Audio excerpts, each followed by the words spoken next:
The village of Merrowgate was the sort of place one might easily miss, even while standing within it. Tucked among the mist-softened hills of Northumberland, it possessed all the customary English charms: weathered cobblestones, stone cottages, and the lingering scent of peat smoke curling from squat chimneys. Yet there was a hush about it, something more than the rural peace of fields and hedgerows. It was, as the vicar's wife once observed over tea, a village that had forgotten how to make noise. The silence thickened, most notably at Wrenhollow Manor. It stood at the edge of the village, a brooding Georgian house whose windows glinted like blind eyes in the afternoon sun. Shuttered for years following a family tragedy too delicate to discuss openly, the manor had recently returned to life, or rather, a kind of theatrical half-life. Miss Agatha Wren, the last surviving member of the Wren family, had returned from the continent to reopen her ancestral home. A recluse by reputation, she was known in whispers as the Belle of Bruges, a nickname carried back from her years abroad and never quite explained. That spring, invitations were sent carefully penned on thick ivory paper, scented faintly with lavender and authority. A small gathering was to be held at Wrenhollow Manor in honor of Miss Wren's birthday and her return to England, a supper of 10. She had written, with music to follow, "Please dress as if society still matters." Among the guests who arrived on that soft April afternoon was one Hercule Poirot, summoned not through social obligation, but through curiosity. He had received a letter and signed, save for oppressed Violet, and though it bore no accusation, it pricked at his instinct for disquiet. There was something about the wording restrained, precise, and yet tremulous. "They are not what they seem, Monsieur Poirot. The house speaks only in silences now, but once it wept." How could he resist?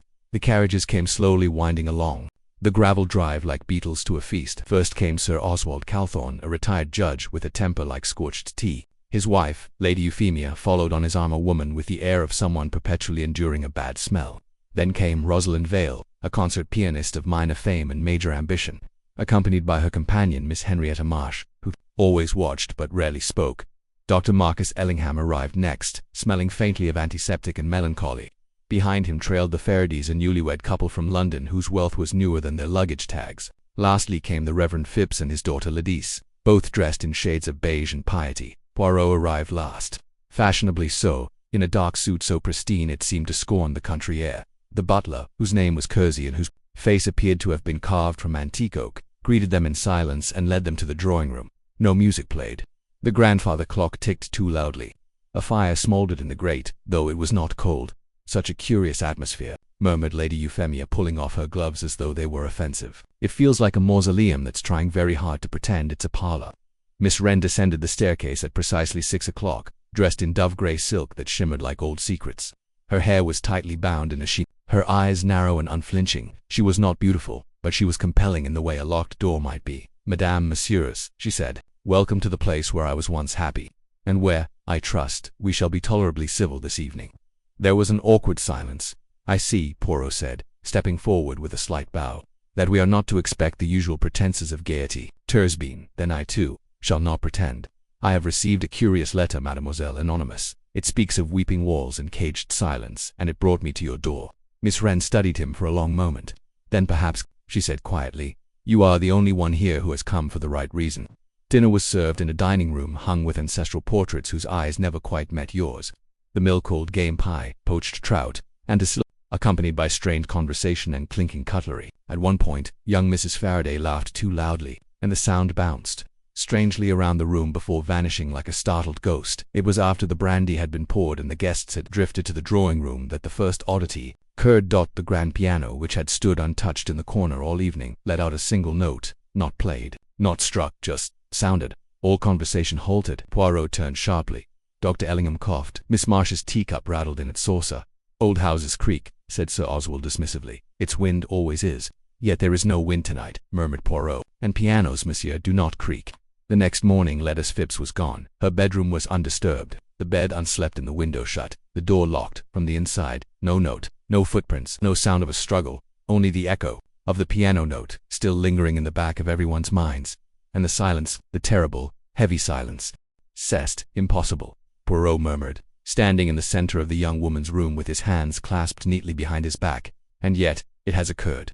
The early morning light filtered through the lace curtains, casting lacy shadows across the pristine bedspread. The room bore no signs of chaos, no hint of a struggle. The pillow was undented. The brushes on the dressing table lay in immaculate rows. The window was shut tight and latched. The only door had been locked from the inside. Miss Lettice Phipps had, by all appearances, vanished into thin air. The Reverend Phipps was trembling beside Poirot, his clerical collar askew, his eyes wide with dread. She would never is not the kind of girl who would sneak out. Or Poirot raised a hand. Calm yourself, Monsieur le Reverend. Your daughter may yet be safe, but let us concern ourselves not with what we hope, but with what we observe. Always. The facts. N'est-ce pas? He turned slowly on his heel, taking in the room inch by inch. The walls were thick, 200 years of old English stone. The fireplace was long disused, bricked up. No servant had seen her leave, no footsteps in the dew. And yet she was gone. Poirot bent to inspect the key still in the lock on the inside. A curious thing, he murmured. Lady Euphemia, who had followed the sounds of consternation upstairs, hovered near the door, clutching her silk robe about her like a lifeline. Do you mean to say she's disappeared? She asked. From a locked room, so it would seem, Poirot said evenly. Though I am never so easily satisfied, madam. One does not vanish without leaving a trace. A gentle knock at the door announced the butler Kersey, who stepped in stiffly, holding a tray. I thought Monsieur Poirot might prefer his tisane in the young ladies' room. Forgive the intrusion. Poirot accepted the tea with a nod of gratitude, but his eyes did not leave Kersey's. Tell me, Kersey, who locked this room last night? No one, sir. Miss Phipps herself. I escorted her upstairs at 10:30. She retired immediately. No maid was required. Did you hear anything in the night? Nothing unusual, sir. A pause, unless one counts the piano note. Again that same spectral tone, that single unbidden note. No one had touched the piano. That everyone had been certain. Poirot's moustache twitched. You heard it too. Just after midnight, sir. Clear as day. And then nothing. The guests, roused by the disturbance, assembled again in the drawing-room, bleary-eyed and dressed in hastily gathered garments. Miss Wren stood apart, stiff, in a dressing gown of deep burgundy, her face unreadable. I suppose I should have expected it, she said quietly, almost to herself. Poirot turned. Why, mademoiselle, what is it you feared?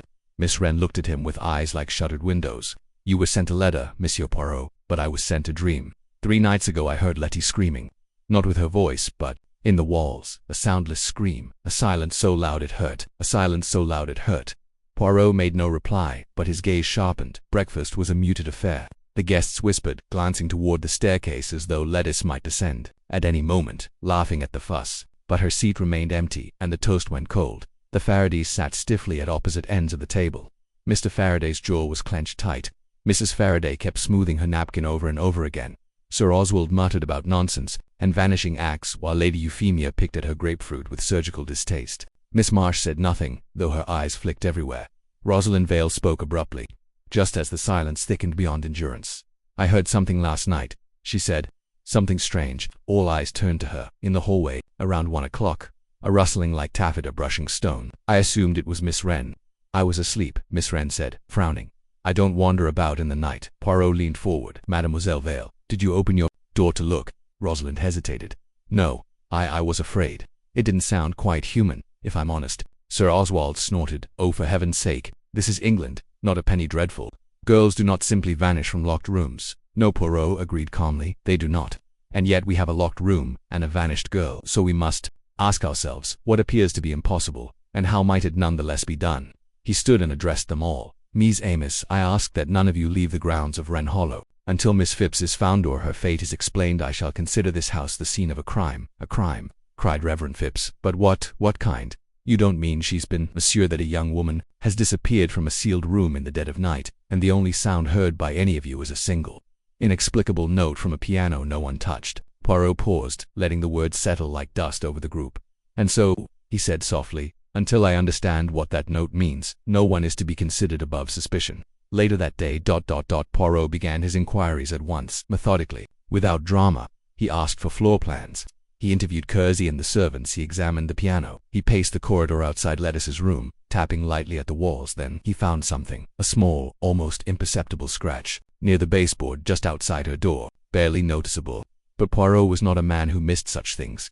He crouched, inspecting it closely. Not recent but not old. Either. He rose slowly and looked down the hallway. The portraits of long-dead Wrens stared back at him. Only one of them had a face that seemed just slightly blurred.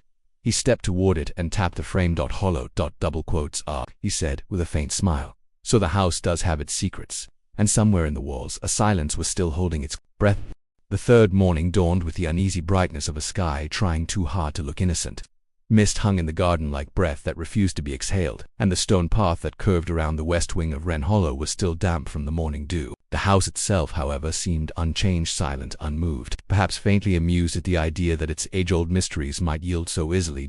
In the drawing room, Hercule Poirot stood before the portrait he had tapped the night before. It was a heavy, oil-dark painting in an elaborate Baroque frame. The man depicted was seated stiffly, one gloved hand resting on a desk, the other clutching a rolled document. He was dressed in late Victorian attire, dark green velvet coat, brass buttons, a signet ring glinting on his finger. His eyes, grey and piercing, seemed almost too modern. Poirot's head tilted slightly. "There is something not correct here, mon ami," he whispered to himself.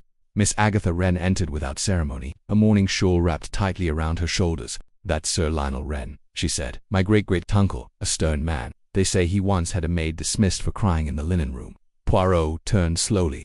"And yet, mademoiselle, if I may say so, the canvas is too new. The varnish has not yellowed. The signature has no cola. This painting is, perhaps, 20 years old at most." Miss Wren blinked. "That can't be. It's always been here, since my childhood."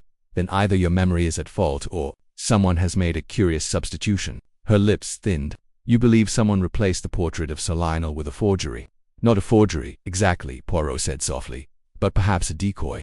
He moved forward and pressed lightly against the lower right-hand corner of the frame. It gave. The entire portrait swung open on silent hinges to reveal a dark recess behind an old servant's passage, long disused and choked with dust and cobwebs. Miss Wren gasped. "I had no idea." Poirot's eyes glittered. "And yet, Mademoiselle Wren, I suspect that someone else did." Meanwhile, in the servants' quarters, Kersey, the butler, stood rigidly as Poirot questioned him with the precision of a surgeon. "Making incisions, who last cleaned this corridor?" Poirot asked, indicating the hallway outside Miss Phipps's room. "No one, Sir," Kersey replied. "That wing is guest territory. We are instructed not to enter once the guests retire." Poirot nodded. "And the portrait of Sir Lionel, has it always hung in that precise place?" Kersey hesitated. "Just a flicker. As long as I can recall, sir." Poirot arched an eyebrow.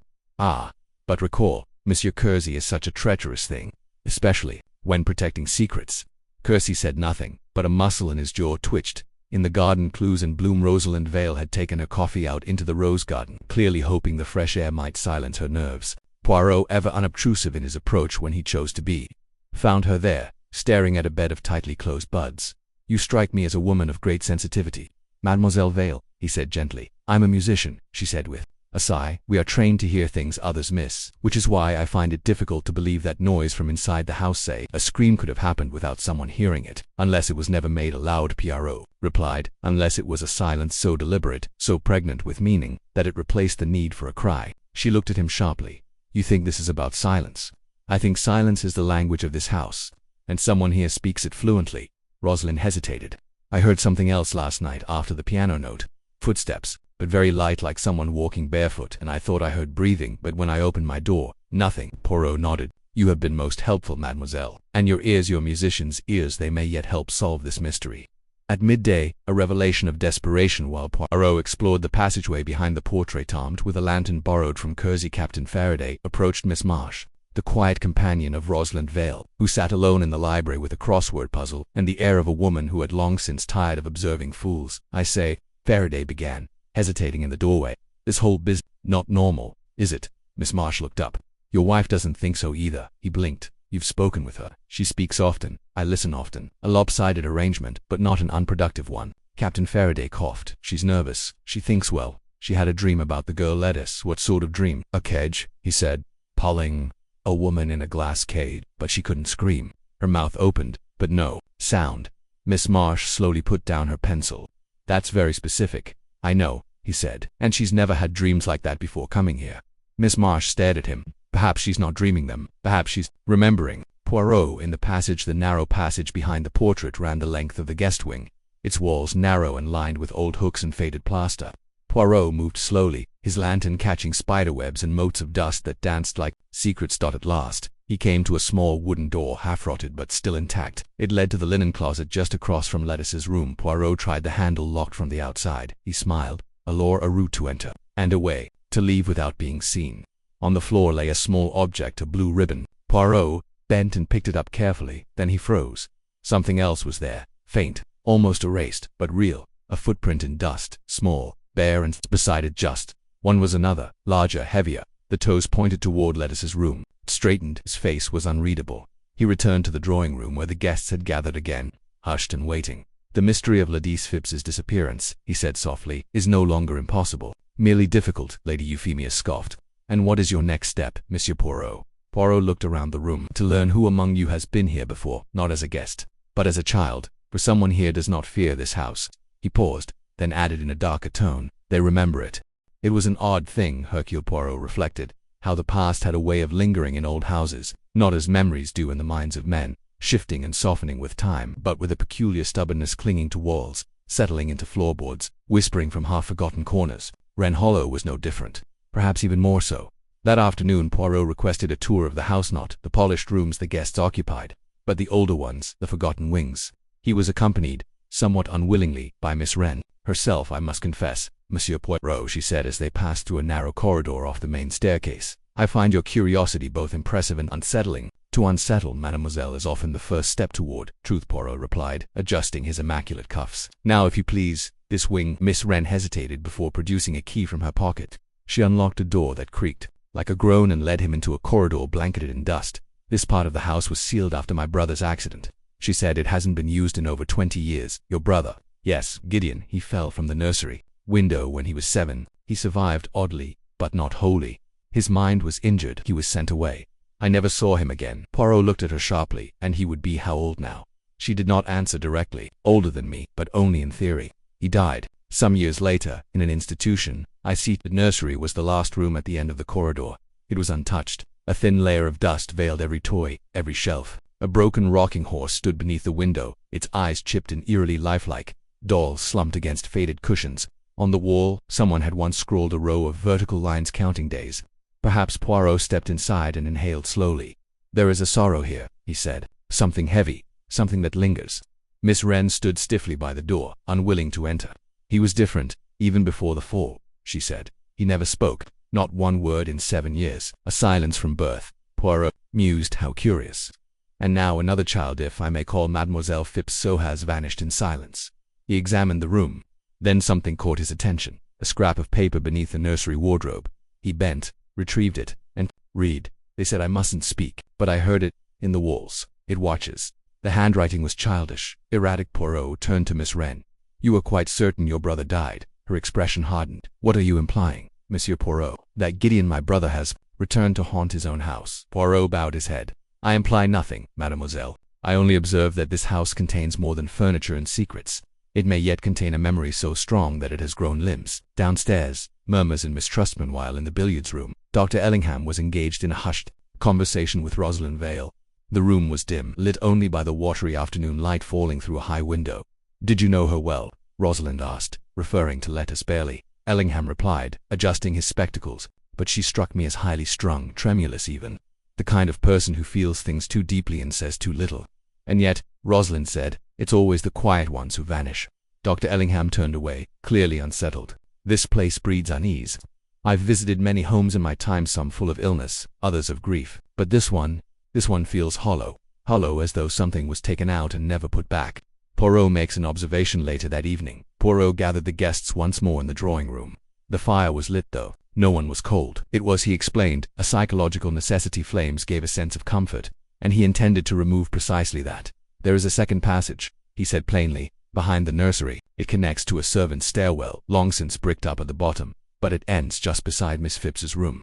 From it, one could enter through the linen closet, walk the corridor barefoot, and unlock a guest's room with ease, provided, of course, one had access beforehand." Sir Oswald shifted uncomfortably. "You think someone here planned this in advance?" "I think someone here knows this house better than they have admitted," Poirot said. "And I think the person responsible has been here before, perhaps as a child, perhaps more recently." Miss Marsh, sitting near the window, spoke for the first time. "You believe the motive is personal?" Poirot inclined his head. "I do, because the method is intimate, silent, psychological. This was not a crime of passion, it was a crime of orchestration, of music without sound." He turned to Kersey. "You, monsieur, have been in service here how long?" 30 years, sir." "Then you knew Gideon Wren?" Kersey hesitated. "I did, sir." "And you visited him in the institution, did you not?" Gasps rippled through the room. Miss Wren turned to stare at Kersey. He bowed slightly. "I never told you, miss. I went once, before he passed. I thought it would be kind." Poirot stepped closer. "And did he speak then?" Kersey swallowed. "He wrote in a notebook. I still have it. Somewhere." Poirot folded his arms. "May I see it?"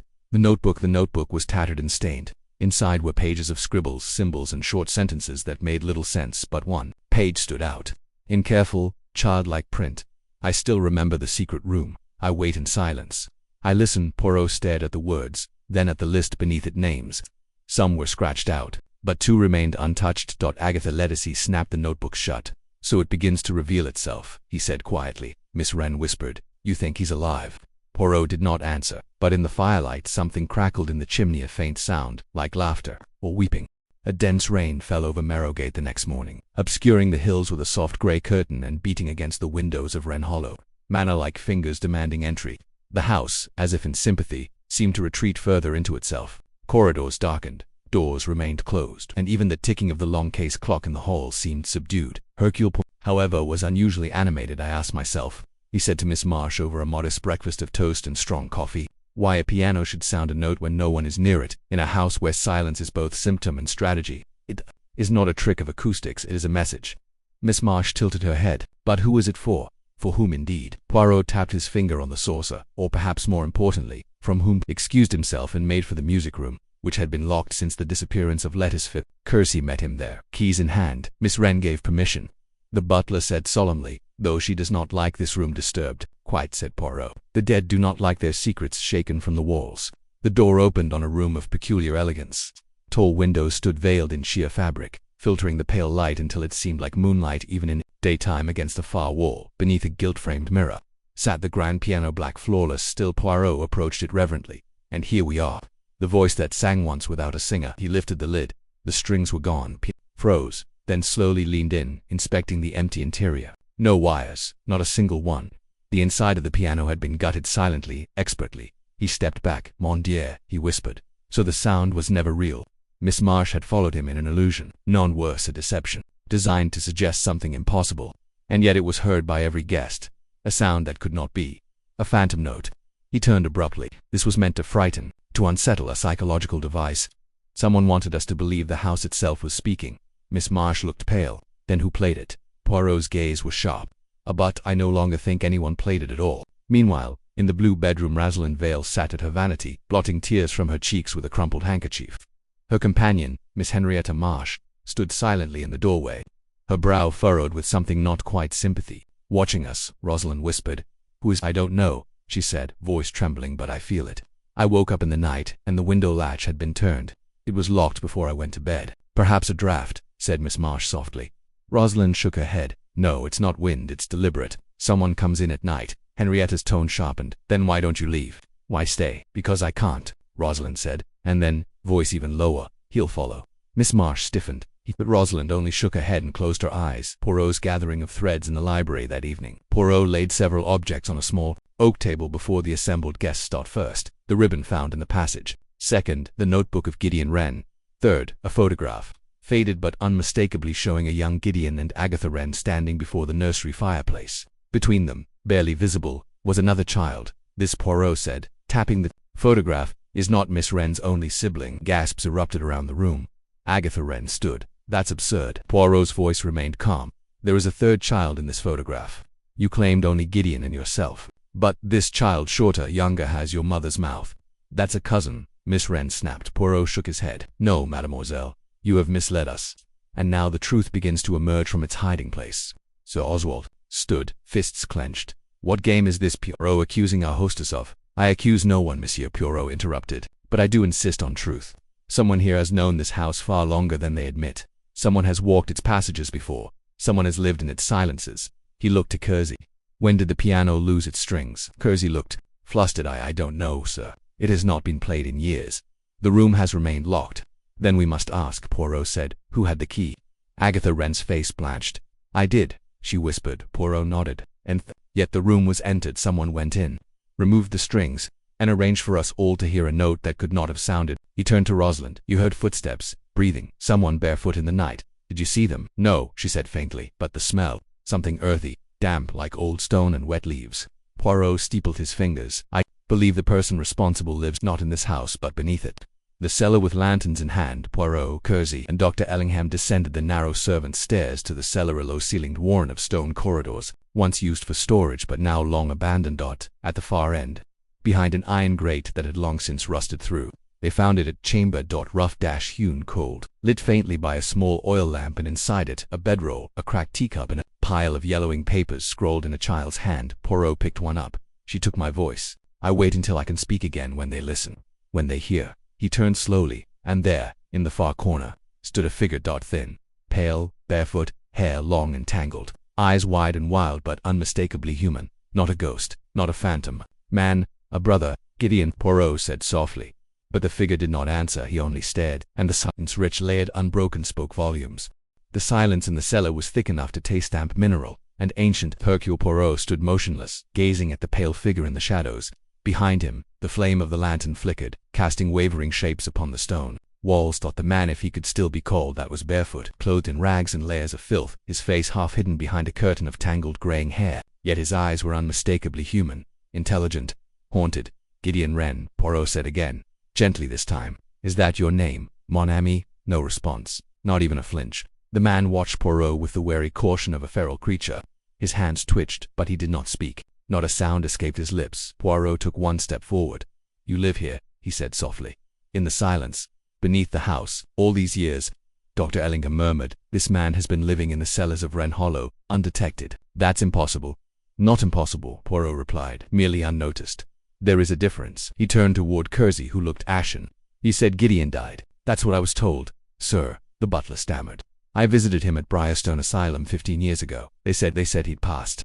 He was gone from the register the next time I called. They told me the family had the body. Poirot's eyes narrowed. Which family? Kersey looked helplessly at Agatha Wren, who had descended after them, white as bone. I brought him home, she whispered. They discharged him, said he was no longer a danger to himself or others. But he couldn't live in society. He wouldn't speak, wouldn't eat at tables, he wouldn't be seen, he just watched. So you brought him back, Poirot said softly, and locked him beneath the house. No, she cried. I gave him a room, a safe space. He wouldn't have people touch him. He chose the cellar. And then one day he stopped coming upstairs. He vanished. I thought he'd run off. I thought he'd... She stopped, then added in a hoarse voice. I didn't know he was still here. Poirot turned back to Gideon, whose gaze had not shifted. Slowly, Poirot bent to the floor and picked up one of the yellowed sheets. It was covered in sketches, drawings of rooms, corridors, faces. One of the drawings was of Letty Spipps. Ah, Poirot murmured. So you did see her. He held the paper up. Where is she now, monsieur? Did you take her? Is she here? Somewhere. Gideon's lip twitched. He stepped backward into the shadows. Poirot followed carefully, lantern held high, until the wall of the cellar ended at a wooden panel, almost invisible against the stone. It had been painted the same dull gray. Poirot tapped it. Hollow. He pressed. The door creaked open. Inside was another chamber, and inside that, sitting on the floor, her back against the wall, eyes wide and alive, was Letty Spipps, the girl. In the wall, Poirot rushed to her side. Mademoiselle, you are safe. She nodded slowly, trembling. He didn't hurt me, she whispered. He just watched, like a child afraid of breaking a toy. Dr. Ellingham was already examining her, checking her pulse, murmuring reassurance. Poirot rose, face unreadable. Miss Wren stepped into the chamber and stopped dead. Letty turned toward the man in the shadows. Gideon, she whispered, you brought her here. Still he did not speak. Poirot stepped between them. It is not cruelty that lives in him, he said. It is a memory, a broken rhythm, a silence imposed upon him too young. He looked at Miss Wren. You said he never spoke. Not once, but that is not true, is it? Agatha said nothing, Poirot continued. I believe he did speak once, and what he said frightened someone enough that they silenced him. Not metaphorically, but literally. With medicine. With threat, with fear. Agatha's voice cracked. He saw something he shouldn't have. Long ago. Before the fall. The fall, Poirot repeated. Was it truly an accident? She did not answer. Back upstairs, whispers and revelations. The guests were waiting in the drawing room, as if summoned by some unspoken cue. Poirot entered slowly, his shoes damp with cellar water, his hands folded as always. Mademoiselle's eating, monsieur, he said quietly. Miss Letty Spipps has been found. She is unharmed. But the circumstances of her disappearance are most... revealing. He paused. The silence stretched. Poirot never rushed. She was taken by a man who was believed dead, a man who has lived in this house unseen for over a decade. Gideon Wren. Gasps. Stifled cries. Rosalind Vale whispered. So he was real. Poirot raised a hand. Yes, and no. The man is real. The idea of him, less so. He became a ghost long before his body died. Because someone ensured he could never speak again. He looked slowly around the room. I am now certain of three things. 1. Gideon Wren witnessed something as a child, something so traumatic it drove him into silence. 2. The same fear that silenced him caused someone else, someone here, to attempt silence again. through Lettice, and 3. He paused, letting his words pierce the room. He is not the only one in this house who remembers more than they claim. Later that night, a note in silence. Lettice was asleep in her room, guarded gently by Miss Marsh. Agatha Wren sat by the fireplace, staring into flames that offered no warmth. Poirot approached and sat across from her. "You still have not told me," he said, "what Gideon saw." She stared into the fire. "He saw our mother die. Not of illness, not of grief, but by my father's hand." Poirot did not flinch. "I was 9. Gideon was 7. He never spoke again. And your father, he died a year later, hunting accident. But Gideon, he never returned to the world. Never trusted sound again. He hated voices, except music. That was the only thing he liked." Poirot nodded slowly. "So someone, perhaps Yuri, moved the strings from the piano, and yet it played." Agatha's lips curved faintly. "That was Gideon's idea. He built a mechanical device, taught himself over the years. He wanted to speak in notes, but the message was always the same." She looked up. "Listen, even when no one speaks." Poirot bowed his head. "Yes," he said quietly, "and now I begin to hear."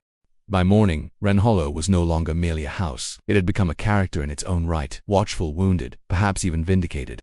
The revelation of Gideon Wren's survival had transformed the atmosphere entirely. Gone was the polite civility of house guests with social ties.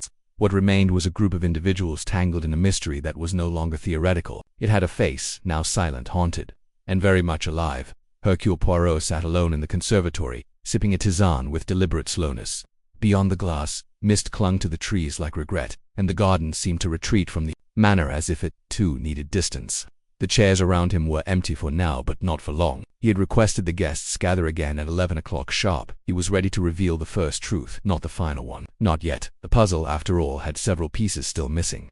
At precisely 11 they arrived, drawn by fear, curiosity, and something darker, a hunger to know what others suspected. Agatha Wren was the last to arrive, pale but composed, her hands encased in black gloves. Poirot stood Ms. Amos. "You know now that Gideon Wren lives," he began. "But the question that remains is this. Why did he take Lettice Phipps, Lady?" Euphemia sniffed. "Because he's mad." Poirot raised a finger. "Nan, madness is convenient, but Gideon is not insane. He is damnest, but his actions were precise, symbolic, intentional." He turned to Lettice, who sat beside Miss Marsh on the chaise lounge, a blanket across her knees. "Mademoiselle, you said he never hurt you. What did he do?" Lettice's voice was thin but firm. "He watched me, sat in the corner.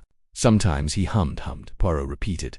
"A melody, very soft. I didn't recognize it." Miss Marsh leaned forward. "She was kept in a chamber with no lock. She could have fled." Poirot nodded. "Indeed. Which means this was not abduction in the traditional sense. It was a message." He turned to the others. "You will recall the note I received before, arriving at Wren Hollow and signed except for a pressed violet. And now Lettice has been returned to live unharmed. The perpetrator wanted attention, not a body." Rosalind Vale spoke suddenly. "Then who sent the note? It couldn't have been Gideon." "No," Poirot agreed, "it was not." He stepped toward a side table and retrieved something wrapped in linen. Unfolding it slowly, he revealed the object, a tiny mechanical contraption, made of copper wires and piano hammers, intricate, primitive, ingenious. "This," Poirot said, "is what produced the piano note." Gasps again. Sir Oswald leaned forward. "A device. Gideon constructed it from the remains of the old player piano stored in the attic. He rigged it to trigger at midnight. A single note, the sound of a memory." Lady Euphemia scoffed. "You expect us to believe this mute lunatic builds booby traps?" Now Poirot's gaze darkened. "You underestimate him, madame. And you are not alone. This man, this child, really was never insane." He was silenced.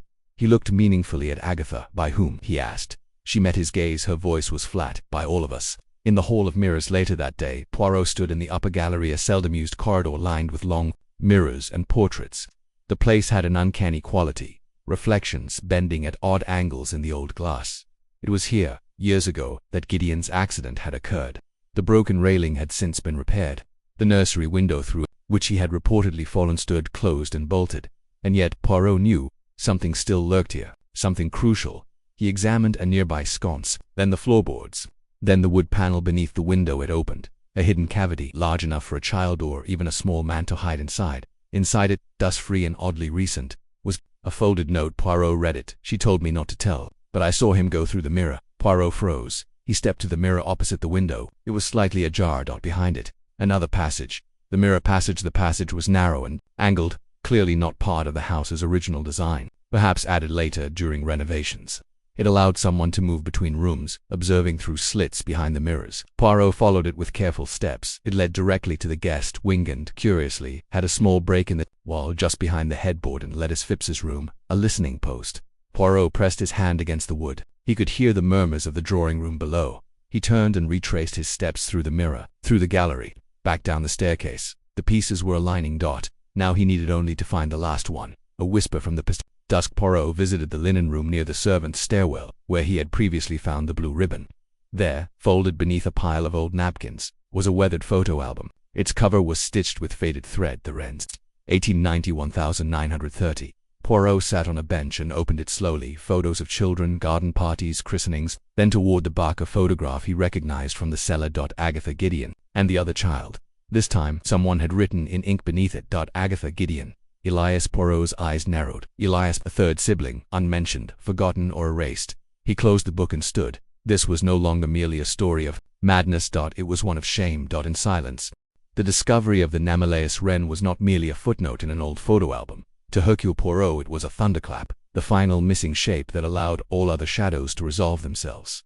He stood in the small linen room, the book pressed gently in his gloved hands. As the house creaked faintly above and the wind scratched at the windows like an impatient visitor, Elias, he murmured aloud, the child no one named, the third wren. He made his way with deliberate steps through the corridor, across the stone-tiled hall, and toward the drawing-room, where the remaining guests had drifted after supper. The atmosphere was now closer to a vigil than a house party. Whispers ceased as he entered. Madame et Messieurs, he said with a soft dignity, I believe I must now tell you a story. The story of the three wrens. He placed the album upon the table, opened it to the photograph in question, and allowed the others to gather. In this image you see three children, Agatha, Gideon, and Elias Wren, a name never spoken, a brother never mentioned. He turned to Agatha, who stood frozen, her hands tightening around the fabric of her shawl. Why? Poirot asked gently. Why was he forgotten? Agatha sat slowly, as if the strength had drained from her bones. When she finally spoke, her voice was colorless. Because Elias was the worst of us. There was a stunned silence. Agatha's eyes were fixed on the photograph. He was the youngest, always smaller, always overlooked, but he watched, he listened. He used to hide behind walls, in the passageways. We thought it was a game, until the day he came into the nursery with a knife. Rosalind Vale gasped. A knife. He was only 6, but there was something. Agatha trailed off. He cut the ear off one of my dolls. Told me it couldn't hear my screams now. Gideon saw it. He was the only one who understood. He began writing things down. Things Elias whispered to him. He said Elias could hear what people thought if they were too loud. Poirot nodded gravely. And the fall. Agatha stared at him. Poirot pressed. Gideon fell from the nursery window, but perhaps he did not fall at all. Agatha's voice was barely audible. Elias pushed him. I saw it. Gasps again. Even Sir Oswald looked shaken. You saw it, Poirot repeated, and said nothing. I was 9, she cried and frightened. My mother had already gone. My father had begun drinking.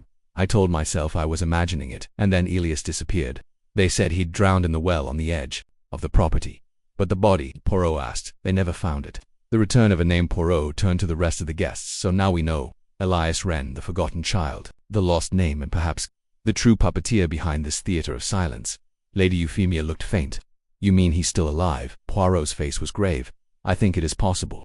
I believe Gideon did not act alone, that his mechanical piano, the trap that drew us here, it may have been his design but not entirely his purpose. He retrieved another sheet of paper from his inner pocket. This I found beneath Lettice's chamber, written in a second hand, not Gideon's. He read aloud. The ones who speak too loudly must sleep. The quiet ones can stay. The quiet ones listen best. Poirot let the words linger. A philosophy, he said. A rule, a belief nurtured in darkness. He turned to Agatha. You believe Elias drowned, but what if he did not? Agatha's mouth opened but no sound came. A knock at the door at that very moment. Kersey entered, pale and unsteady. Monsieur Poirot, there's someone at the gate in this weather. Poirot asked. He says his family. Poirot moved swiftly to the front of the house, accompanied by Sir Oswald and Dr. Ellingham. Rain sheeted down in silver waves, and beyond the iron gate stood a figure in a dark coat, his hat pulled low, a satchel at his feet. Poirot stepped forward. The figure raised his head. He was perhaps 45, strong-featured with a cold smile, and eyes that didn't blink enough. I heard my brother had returned, he said. Poirot's voice was steady. And who, monsieur, are you? The man smiled faintly. Elias Wren. Poirot did not move. You were presumed dead. Yes, but I wasn't. The gate creaked open. I've come home, Elias said, and I want to see my brother. The silent reunion. Gideon Wren had been moved to the library for safety and observation. When Elias entered, Poirot watched closely. No words passed between them. Gideon rose, not in fear but in recognition. He crossed the room slowly and then he wept. The sound was strange and broken, as if it had to be dragged from a place long abandoned. Poirot stepped forward. You did not take lettuce, did you? Elias turned to him, eyes gleaming. No, I simply asked Gideon to show her the truth. You sent the letter. Elias nodded, because silence is not evil, but secrets are. Poirot's voice sharpened. And if Gideon had killed her? Elias's smile faded. He wouldn't. That night Poirot sat in his chamber, his suitcase open but untouched. Rain struck the windows like a metronome of unease. He wrote in his notebook, the house was built on secrets. One child saw, one child broke, one child vanished, and the silence that followed was not peace, it was a cage. For the first time since his arrival at Wren Hollow, Hercule Poirot did not rise early. Instead, he remained seated at the escritoire in his guest chamber, writing meticulously in a small leather-bound journal, occasionally pausing to sip his tisane outside. The storm had passed, but the sky remained overcast though the heavens were reluctant to reveal too much too soon. The house was no longer merely unsettled, it was off balance. The arrival of Elias Wren had shifted something deep within its walls. The servants moved in near silence, unsure whether they were tending a country house or a powder keg. Conversations were clipped, eyes darted. Doors were closed quickly and not reopened, and Poirot in the center of it, always watching at precisely 10 o'clock. He descended to the breakfast room. To no one's surprise, everyone else had gathered already. Elias sat at the end of the long mahogany table. He had dressed sharply in a dark three-piece suit that didn't quite fit, likely borrowed from the late Mr. Wren's wardrobe. His presence was eerily composed. Gideon was not present. Miss Agatha Wren sat rigidly beside Elias, her hands folded. In her lap, the knuckles white. Dr. Ellingham sat 2 seats down, his expression professional but wary. Rosalind Vale and Miss Marsh sat together, speaking in hushed tones. The Faradays avoided everyone's gaze, and Lady Euphemia made a show of buttering her toast with excessive force. Poirot took his seat and sipped his coffee. Then he spoke, gently, as if beginning a story for children. I have been thinking, Ms. Amos, about what it means to trap something invisible. You see, a trap is only effective if the prey does not know it is being hunted. He looked slowly around the table, which is why, I believe, we have all been inside a trap of sorts. Not one set for lettuce, or even for Gideon. No, this was far more subtle, far more old. Sir Oswald cleared his throat. You're being deliberately cryptic. Poirot, indeed I am, monsieur, because I believe the true story of this house has not yet fully surfaced, and until it does, we remain in danger. Lady Euphemia rolled her eyes. Of what? Another silent kidnapping, a haunted piano. Poirot turned to her. Of misunderstanding what silence truly conceals. The plan begins later that morning. Poirot requested the use of the small drawing room, an underused parlor with faded wallpaper and a single stained glass window that cast a strange red glow upon the floor. He asked for 1 guest at a time. The others were instructed to remain in the library under Kersey's watchful eye. The interviews began. First, Rosalind Vale. Mademoiselle, you are a woman accustomed to the subtleties of sound, Poirot began. Yet here, it is silence that speaks. Tell me what have you heard that others may have missed? Rosalind hesitated. I heard Elias before he arrived. Poirot's brows lifted. Comment. 2 nights before he came, I heard whispering. Near my door I thought it was Gideon. But the voice was different, colder, measured. And what did it say? Her eyes flickered. It repeated something she needs to remember, over and over again. Poirot made a note. Second. Miss Marsh, Poirot said. You observe. You remember. Tell me, did Agatha Wren ever mention another brother to you? She did not, said Miss Marsh. But once, last year. Rosalind and I attended a musical society event in Bath. Agatha was there, and she left suddenly after seeing a man she claimed resembled her ghost brother. A ghost, she used that word. I assumed she was being poetic. Now I'm not so sure. Poirot made another note. Third. Dr. Ellingham had occasion to treat trauma. None. Poirot asked. I have, the doctor said cautiously. And you've spoken with both Gideon and Elias? Yes. Gideon is a man who built silence around himself like armor, but Elias, he's different. He does not need silence. He chooses it for power. Poirot looked up. Power, you say? He speaks when it suits him. He reads people, predicts them. He's not mad, Poirot. He's something else, something colder. Poirot tapped his pen twice and dismissed him. The final interview. Elias Wren. He entered with a smile. You've constructed a fine web, Monsieur Poirot, but you haven't yet caught your spider. I wonder, monsieur, if the spider is as clever as it believes. Poirot replied softly. Elias folded his arms. You suspect me of what, precisely? The abduction of Miss Phipps? No, I suspect you of manipulating your brother to do it. A flicker, the faintest smile. You give me too much credit. Poirot stood. No, monsieur, I give you precisely the credit you demand. You understand silence, but you misunderstand one thing. And what is that? Poirot leaned close. The way to break silence is not with sound, but with memory. He held up a slip of paper. It was torn from the photo album. The back bore a single phrase, written in a child's hand. I saw him in the mirror. He saw me too. Poirot's voice dropped. Gideon wrote this. He saw you, didn't he? Not just once, You've returned before. Ilias's expression did not change, but his eyes did. The trap closes that evening. Poirot summoned all guests to the main hall. A fire burned in the hearth. Chairs had been arranged in a semicircle. Poirot stood in the center, flanked by Kersey and Dr. Ellingham. I have reached my conclusion, he announced. The question, Mies Amos, was never who took Lettuce Phipps. It was why. Why now? Why in this house? Why in silence? He turned slowly. The answer lies not with Gideon, who was used, but with Elias. Double quotes, gasps. Gasps. Elias rose. This is nonsense. Poirot continued calmly. You returned weeks ago, monsieur, through the passage behind the mirror. You moved through this house without notice. You tested it. You triggered the piano note. You planted the old diary. And you manipulated your brother into believing he had a mission to awaken the past. Prove it, Elias said coldly. Poirot smiled. With pleasure. He gestured to Kersey, who brought forth a small item wrapped in cloth. Poirot unwrapped it. A brass cufflink found yesterday in the mirror passage, Poirot said. Engraved with your father's initials, not Gideon's, yours. Lost only recently. There is no dust on it.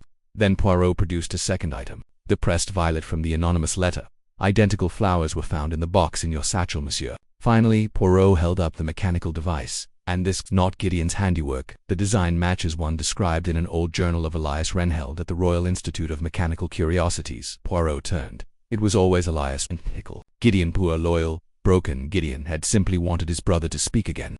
There was a stillness in the air after Poirot's accusations, so sharp, so sudden that it felt as though the very walls of Wren Hollow were holding their breath. Elias Wren did not move. He remained standing in the center of the semicircle of guests, his expression unreadable, his lips curled faintly as if amused by the idea that a Belgian detective could bring his scheme so carefully, so elegantly executed to its knees. Poirot, however, was no longer watching Elias. He was watching Gideon, the silent brother, seated in a backed chair by the fireplace, was staring at Elias with wide, flickering eyes. The room held him like glass. He neither flinched nor fled. But slowly, Poirot saw it, the rise and fall of his chest growing more rapid, the fingers twitching at the edge of the armrest. Poirot stepped toward him and spoke softly, in French. Pauvre ami, it is time. Gideon looked at him, eyes wide. You have carried silence long enough, but your voice, it is still there, waiting, if not with words, then with truth. Poirot turned to the room. There is more yet to reveal. He gestured for Dr. Ellingham, who stepped forward and handed Poirot a slim folder of brittle and yellowed. Poirot opened it. This, he said, is Gideon Wren's psychiatric file from Briarstone Asylum. It was obtained through legal channels late last night. It reveals something shocking. Agatha Wren stood. Poirot looked at her with infinite gentleness. You were trying to protect him, mademoiselle, but in doing so, you preserved a lie. He turned the file toward the group. Gideon was not admitted for trauma. Not exactly. He was admitted because he spoke. He told the doctors that his younger brother Elias had pushed him from the nursery window, that Elias had tormented the servants, mutilated animals, whispered threats at night. He told the truth, and for it, he was silenced with medication, confinement, and finally, abandonment. Gideon flinched. Poirot raised a hand. It was not madness, it was memory. He turned to Elias. And you, monsieur, disappeared shortly after that incident. Your death by drowning. Never confirmed. Conveniently timed. I believe you were hidden perhaps by a sympathetic tutor or distant relative. Someone who believed your story over Gideon's, or perhaps they feared you. Elias took a slow step forward. And you think I returned for revenge? Poirot's voice was calm. No, I believe you returned for validation. You are not a man of violence, Elias. You are a man of orchestration, of design. You wanted Gideon to finish what he started, to make the house speak, to make Agatha remember. Rosalind Vale spoke suddenly. But why now? Poirot's gaze sharpened. Because Agatha was preparing to sell Wren Hollow. After the party, the estate would be vacated and broken up. The past, at last, would be scattered. Elias could not allow that. He looked to Agatha. You were leaving without confronting the truth. Agatha's voice cracked. I didn't know he was still alive. Poirot took a step toward Elias. You manipulated a man who could barely tell night from day. You told him silence was sacred, that Lettice's voice would hurt. That she had to be shown, that Agatha had to listen. Elias smiled faintly. And wasn't I right? Poirot said nothing, but Gideon stood unsteady at first, then firmer. Poirot moved to help him, but Gideon shook his head. He took one step toward Elias, then another. Then he spoke. His voice was hoarse, unused, fragile like tissue paper in the wind. You told me. She forgot, but she didn't. Gasps echoed around the room. Rosalind clutched Miss Marsh's arm. Dr. Ellingham's eyes widened. Gideon continued, slow and shaking. You said she left me, that she didn't care, but she cried every day. I saw her, I heard her, through the walls. Elias's expression began to flicker. Gideon looked around the room now, blinking at the lights, at the fire, at Poirot. You said voices are poison, but they saved me. Poirot closed his eyes for a moment, then turned to Elias. You underestimated your brother, and you forgot. Silence can be imposed, but not forever. Aftermath. Elias Wren did not resist. He was not arrested. There was no crime that could be cleanly named. But Dr. Ellingham escorted him to a private sanatorium, this time for assessment, not punishment. He went quietly. Agatha Wren withdrew from society entirely, retreating to a cottage on the Cornish coast, where she took up painting and correspondence. With a quiet group of war widows, Lettice Phipps left Marrowgate for Vienna, where she trained in music therapy. Gideon Wren remained at Wren Hollow, under the care of 2 full-time nurses. He did not speak often, but when he did, it was only to ask for one thing: play something soft. In Poirot's final notebook entry, the house, like its children, was not wicked, merely wounded. The silence was never the enemy. It was the grief left behind when no one dared to listen. H.P. The events of the last few days had left Wren Hollow with an air of uneasy peace. No longer cloaked in silence, it now breathed with something else, an aching, tremulous honesty. The great house still stood at the edge of Marrowgate as it always had, ivy climbing its gables, its windows catching the morning mist, but the illusion of timelessness had been shattered. Time had moved on, and with it, so had the ghosts. Hercule Poirot stood by the drawing-room window, gazing at the gravel path beyond. His luggage was neatly packed, his hat and gloves resting on a polished chair. Kersey, the butler, lingered at the door. "Will you be needing a carriage, sir?" Poirot shook his head gently. "Non merci. I have asked the innkeeper's boy to walk with me to the station.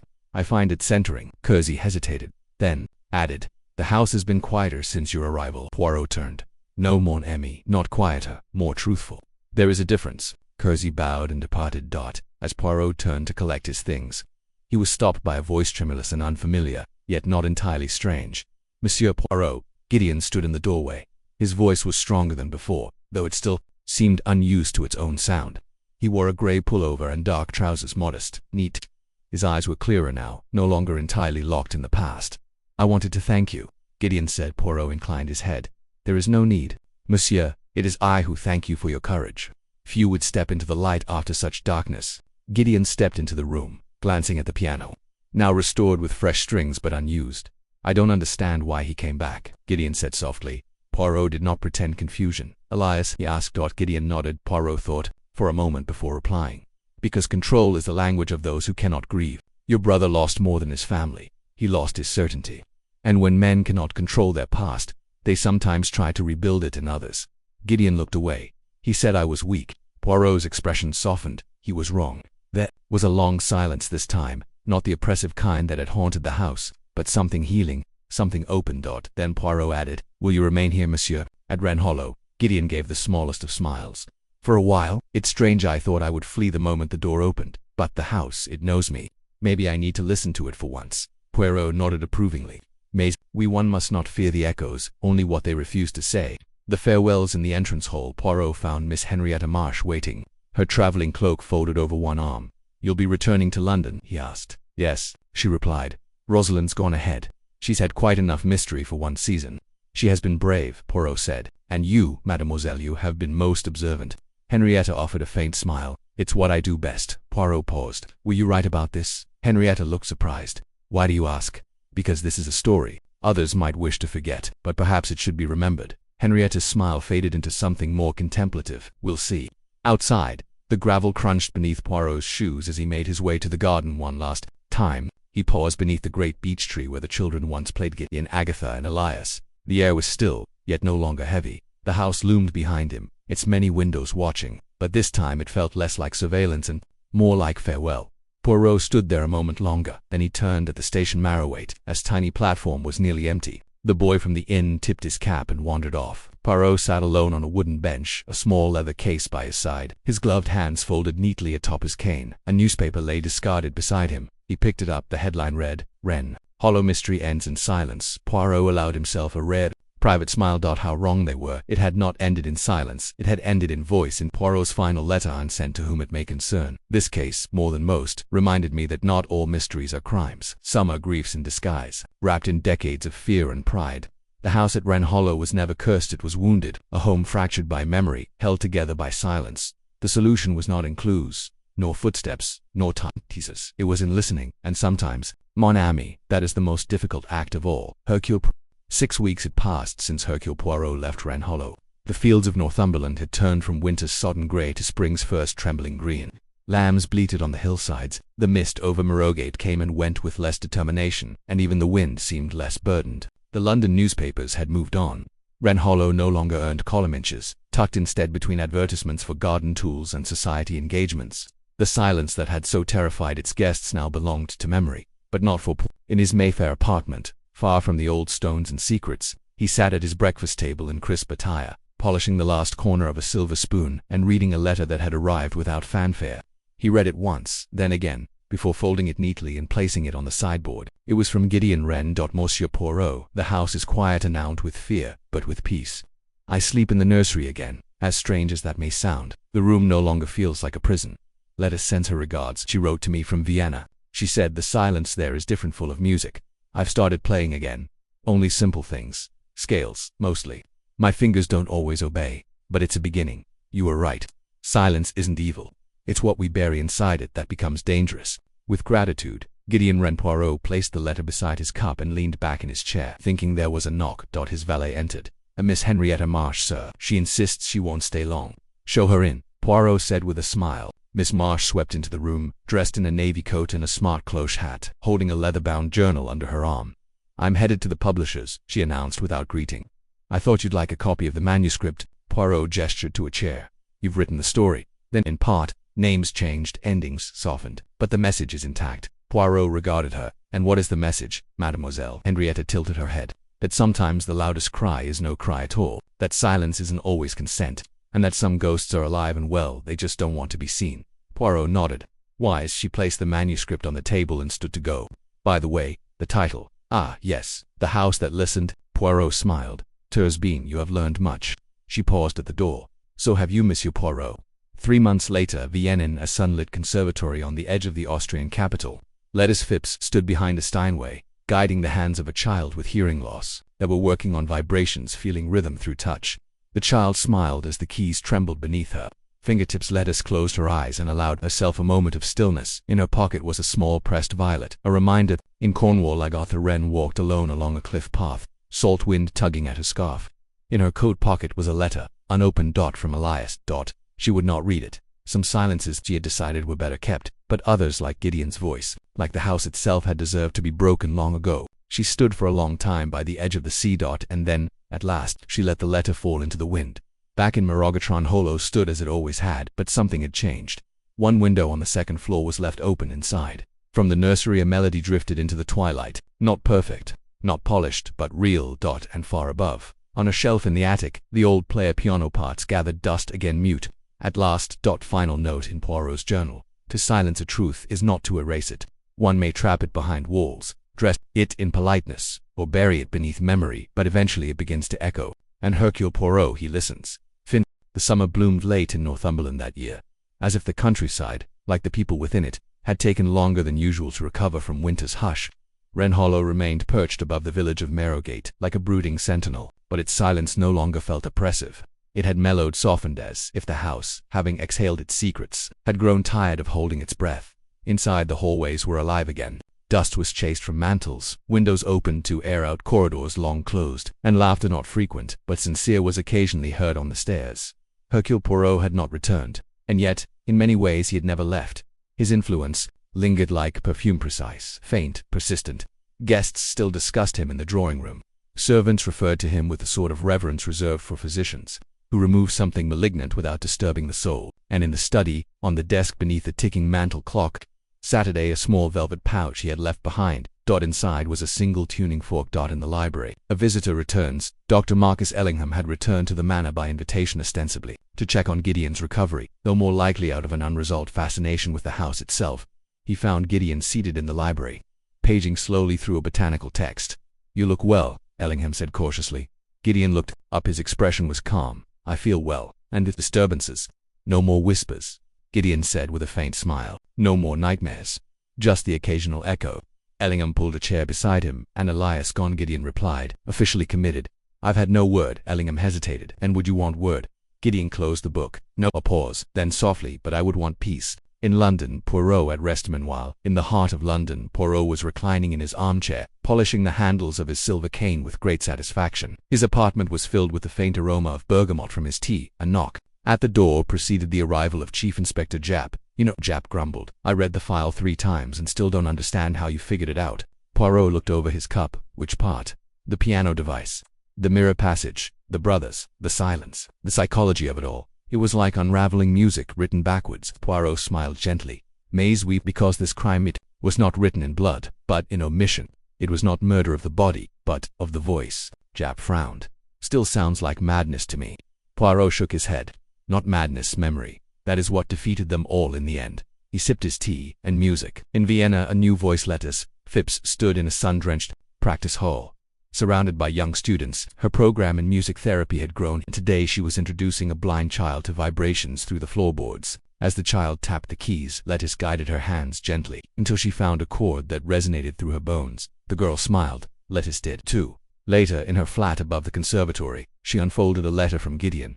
Dear Lettuce, the piano sounds better now. Not because it is in tune, but because I am.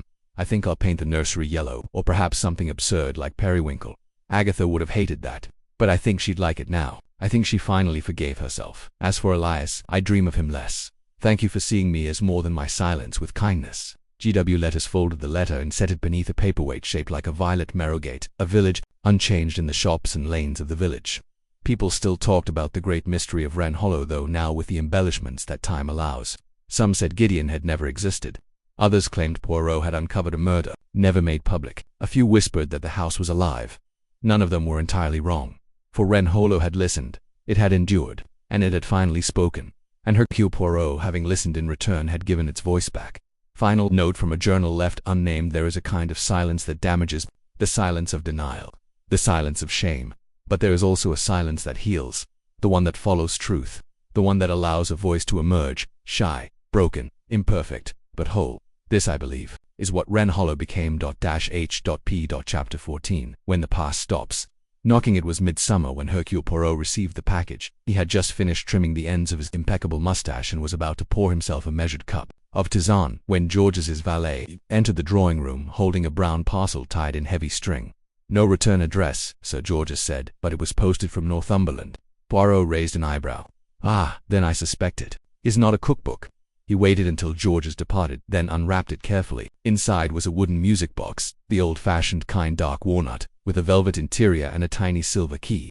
Beneath it lay a card. In careful script. You once said the house would one day stop speaking in riddles. I believe it has. Turn the key. G.W. Poirot smiled. He turned the key and let it play, a delicate melody halting at first, then fuller floated into the air.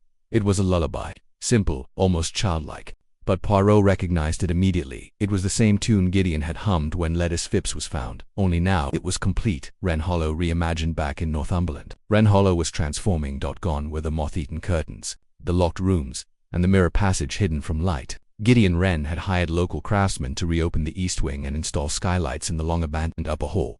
The nursery was no longer a room of whispers and memory. Now it was a music room softly painted, books on shelves, a tuned, upright piano at the far end.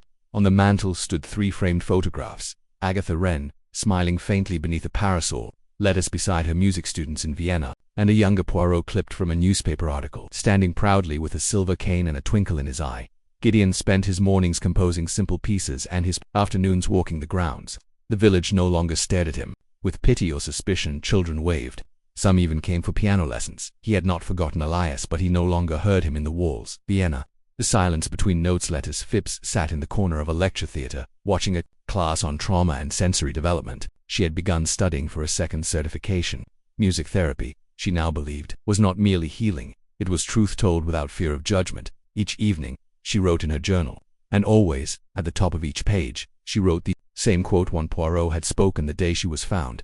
Silence is not the absence of something, mademoiselle, it is often the presence of everything. London. Poirot reflects. Georges brought Poirot his evening paper.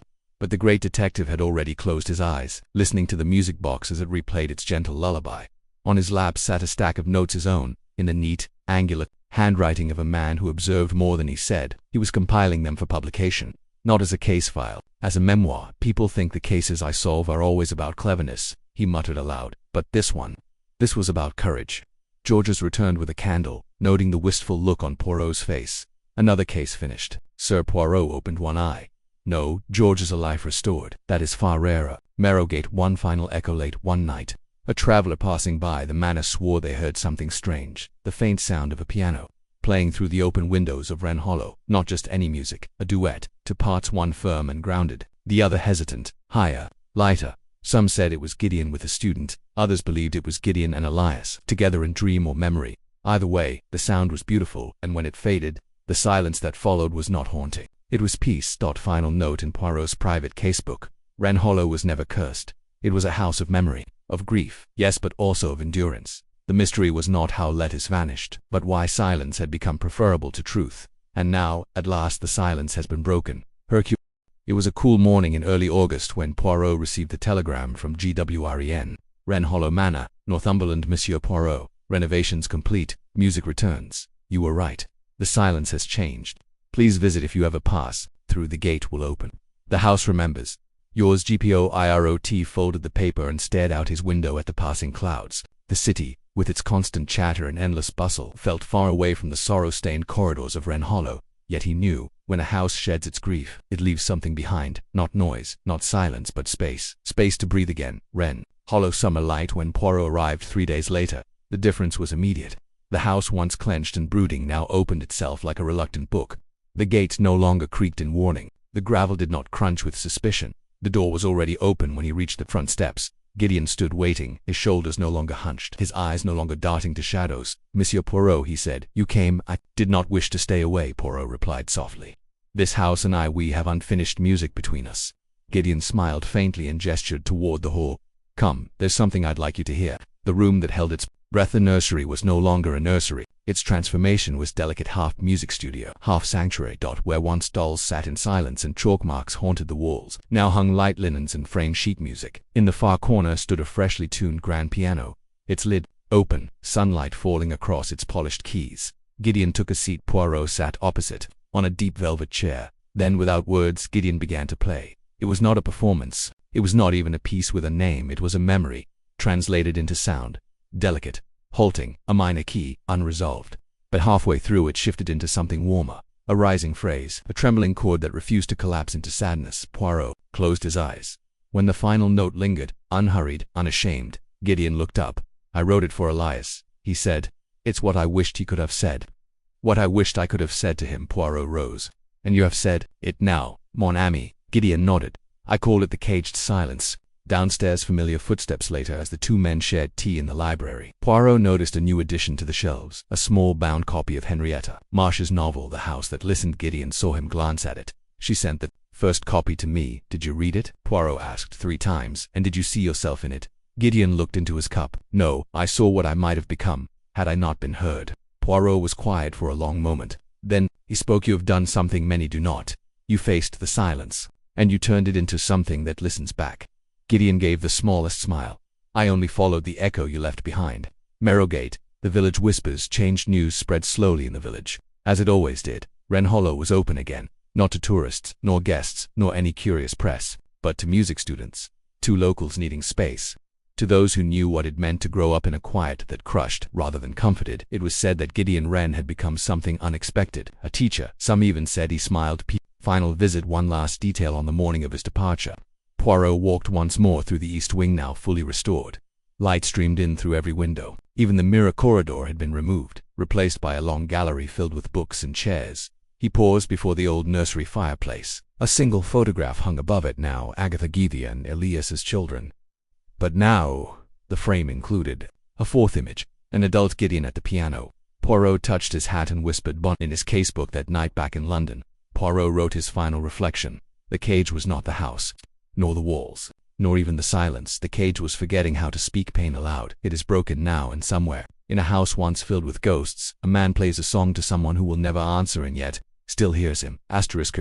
The sound of a piano being tuned echoed faintly through the lower hallways of Wren Hollow. It was the last Saturday of August. The weather was unseasonably warm, and the manor's newly polished windows stood open, letting in the scent of late summer roses and distant hay. Children's laughter trickled up from the gardens, where a handful of local students had been invited to explore a new youth music program. Gideon's idea, Letitia's design, and Miss Marsh's tireless advocacy. In a small upstairs room Poirot had never entered before. Once a governess's quarters, now stood a mahogany writing desk, a tea set, and a tall bookshelf lined with psychology journals, notebooks, and poetry.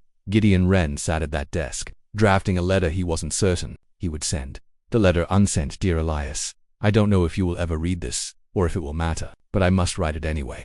I no longer dream of the night in the nursery.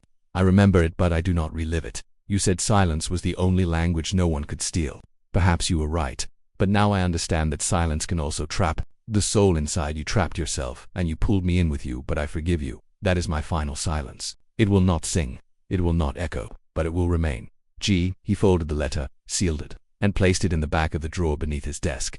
Then he returned to the piano. Poirot's final afternoon at Hercule Poirot stood beside the reflecting pool in the rear garden, hands clasped neatly behind his back. The afternoon light shimmered on the water's surface, and bees hovered lazily over the lavender beds. Gideon joined him, holding 2 glasses of elderflower cordial. Your train departs in an hour, Gideon said. Indeed, Poirot replied, accepting the glass. But I have one last question. Gideon smiled faintly. Of course. Poirot looked at him squarely. Do you believe you are truly free? The question hovered. I don't know, Gideon said after a moment, but I think I've stopped looking for freedom. What I want now is something smaller. Ah, Poirot asked, and what is that? A day, Gideon said. Just one day where I forget to be afraid of the next sound. Poirot bowed his head slightly. Then you are closer to freedom than most. A letter from Vienna that same week. Lettuce Phipps received a package in Vienna, hand-addressed and wrapped in brown paper. Inside was a small notebook and a pressed violet. The notebook's pages were blank, except for one. The silence that swallowed you has released its grip. Now fill the space with something only you can offer. HP. She placed the notebook beside her piano and began to write a composition she would later name The Window Room. Elsewhere, quiet reverberations. Miss Marsh signed her first book contract. She declined an advance interview.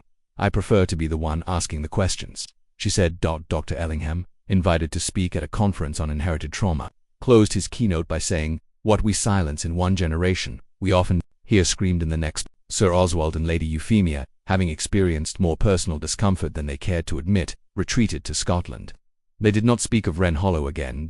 And in the corner shop at Marrowgate, the new postmistress kept a small clipping from the Times literary supplement above the register. The house that listened is not merely a mystery, it is a meditation on the danger of swallowing pain whole.